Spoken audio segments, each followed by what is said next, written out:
अब भगवान जब अपनी लीला संपूर्ण करके द्वारिका से परमधाम गए तो भगवान ने विदुर जी को याद किया और मैत्रेय जी के पास जब उद्धव जी के कहने पर विदुर जी गए और प्रश्न किया कि हे गुरुदेव, भगवान ने क्या उपदेश किया आखिरी।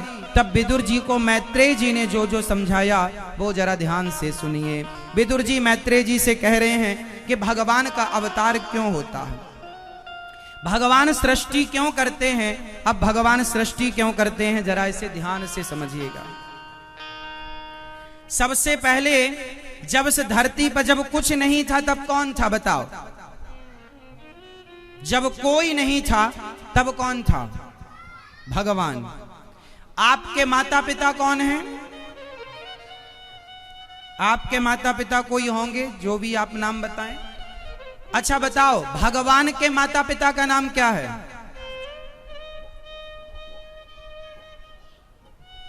भगवान के पिता कौन है? बोलो। कोई आपसे सवाल करे कि भगवान ने हम सबको बनाया तो भगवान को किसने बनाया? बताओ जी, भगवान को किसने बनाया? हाँ, नारायण ने। तो नारायण जी को किसने बनाया? सुनो, बता दें मेरी मां, भगवान का एक नाम है अजन्मा। क्या नाम है? अजन्मा। जिसका जन्म होता है वो मर जाता है, पर जिसका जन्म ही नहीं होता वो मरेगा कैसे? इसलिए भगवान अजन्मा है और भगवान कभी नहीं मरते, वो सदा से हैं। वो भगवान श्रीमन नारायण, उनकी नाभि से एक बार कमल प्रकट हुआ। क्या निकला? उस कमल में ब्रह्मा जी प्रकट भये। कमल में कौन प्रकट हुआ? अच्छा, ब्रह्मा जी के सिर कितने हैं? ब्रह्मा जी के सिर कितने हैं? जोर से। ब्रह्मा जी के कितने सिर हैं? ब्रह्मा जी के 4 मुख हैं। 3 दिखाई पड़ते हैं क्योंकि एक पीछे होता है ना, तो पीछे वाला दिखता नहीं। 4 वेद जो हैं ब्रह्मा जी के 4 मुखों से प्रकट हुए। चारों दिशाओं में देखा, ब्रह्मा जी के कितने मुख हो गए? 4। ब्रह्मा जी के प्रत्येक मुख से एक एक वेद प्रकट हुआ। वेद किसकी वाणी है? भगवान की वाणी है। अच्छा, ब्रह्मा जी का जन्म कहां से हुआ बेटा? हाँ, भगवान श्रीमन नारायण की नाभि से ब्रह्मा जी प्रकट हुए और फिर ब्रह्मा जी ने 4 पुत्रों को प्रकट किया। सनक आदि, सनक, सनंदन, सनातन, सनत कुमार। चारों से कहा आप सृष्टि करो। चारों ने कहा कि हम 5 वर्ष के रहें, ऐसा वरदान दो। तो ये ऋषि हमेशा 5 साल के रहते हैं और निर्वस्त्र होकर के, छोटे छोटे बच्चे जैसे ऐसे ही रहते, घूमते रहते हैं नंग धड़ंग। ऐसे ये ऋषि सदा कहीं भी जाते हैं, 5 वर्ष के हैं, छोटे से, तो वो यूं ही चले जाते हैं।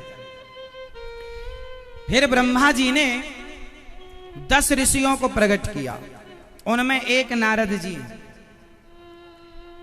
फिर ब्रह्मा जी ने ऋषियों के पहले रुद्र को प्रकट किया, भगवान शिव को। भगवान शिव ब्रह्मा जी की भ्रकुटी से प्रकट हुए, रोते हुए प्रकट हुए, इसलिए रुद्र नाम पड़ा। जाओ आप कैलाश पर रहिएगा और सृष्टि उत्पन्न करो। तो शिव ने भूत प्रेत की सृष्टि कर दी। तब ब्रह्मा जी ने रोका, आप सृष्टि ना करो। फिर ब्रह्मा जी के शरीर से 2 लोग प्रकट हुए, मनु और शत्रुपा। कौन प्रकट हुए? दाहिने अंग से मनु, वाम अंग से शत्रुपा। और मनु और शत्रुपा जब प्रकट भये तो मनु शत्रुपा से 5 संतानें हुई। फिर वाराह भगवान प्रकट हुए। ब्रह्मा जी की नासिका से वाराह भगवान प्रकट हुए और उन्होंने हिरण्याक्ष को मारकर पृथ्वी की स्थापना की। बोलिए वाराह भगवान की जय हो। और मनु शत्रुपा से सृष्टि प्रारंभ हुई। हम सब मनु की संतान हैं, इसलिए हमें मनुष्य कहा जाता है। आपको मनुष्य क्यों कहा जाता है? आपको मनुष्य क्यों कहा जाता है भैया बताओ? भैया ओ पंचायती भैया, आपको मनुष्य क्यों कहा जाता है? बताओ बताओ जल्दी। क्योंकि हम लोग मनु की संतान हैं, इसलिए हमें मनु की संतान होने से मनुष्य कहा जाता है। मनु के 5 संतानें हुई, इनकी इस 5 संतानों से ये संसार भर गया। 3 बेटियां और 2 बेटे। अच्छा ये बताओ, इस संसार में पहले स्त्री का जन्म हुआ कि पुरुष का? बताओ पहले किसका जन्म हुआ? ये भैया बताएंगे। जल्दी पानी पी लो फिर बताओ। हाँ नहीं, पानी पी लो फटाफट। अब बताओ पहले स्त्री का जन्म हुआ कि पुरुष का? बताओ। पहले पुरुष का जन्म हुआ। चलो बताओ पीछे वाले भैया, पहले स्त्री का जन्म हुआ कि पुरुष का? किसका? ये बच्चे कितने अच्छे हैं, कह रहे हैं दोनों का हुआ। ना मम्मी नाराज हो ना पापा, है ना? तो पहले किसका जन्म हुआ? स्त्री का। उस स्त्री का नाम क्या है? आकुति, देवहूति और प्रसूति। 3 कन्याओं का जन्म हुआ और 2 पुत्रों का जन्म हुआ, प्रियव्रत और उत्तानपाद। आकुति का विवाह रुचि प्रजापति से हुआ, देवहूति का विवाह कर्दम ऋषि के साथ हुआ। एक ऋषि थे कर्दम जी, जो जंगल में बैठ के भगवान का भजन कर रहे थे। आकुति के यहाँ यज्ञ भगवान प्रकट हुए और देवहूति का विवाह जब कर्दम जी से मनु जी ने कराया तो कर्दम जी समाधि में चले गए। शादी हुई आज और आज ही ध्यान में बैठ गए। नई नवेली दुल्हन बैठी है और 40 साल के लिए बाबा जी ध्यान में चले गए। बेचारी रोज पति की सेवा करे, पति के आसपास रहे। 40 साल बाद जब बाबा जी जागे तब तक तो नई नवेली दुल्हन बुढ़ी हो गई। कर्दम जी ने कहा, देवी आप कौन? आप भूल गए महाराज, हम आपकी पत्नी हैं। जिस दिन शादी हुई उसी दिन आप ध्यान में चले गए।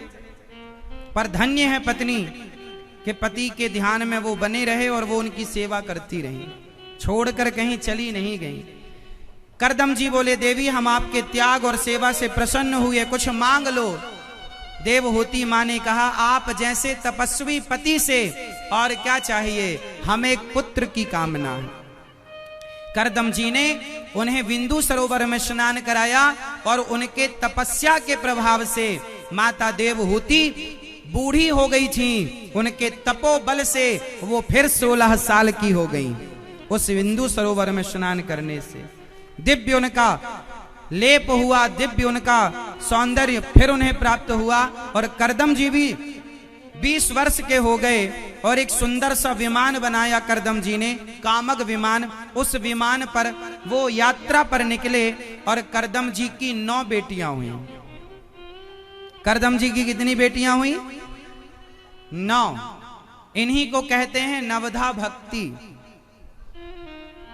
9 बेटियां हुई।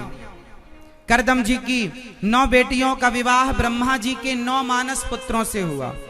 कला का विवाह मरीचि से, अनुसुईया का विवाह अत्रि से, श्रद्धा का अंगिरा से, हविर्भू का पुलस्त, गति का पुलह से, क्रिया का क्रतु से, ख्याति का भृगु से, अरुंधति मां का वशिष्ठ जी से और शांति का विवाह अथर्वा ऋषि से।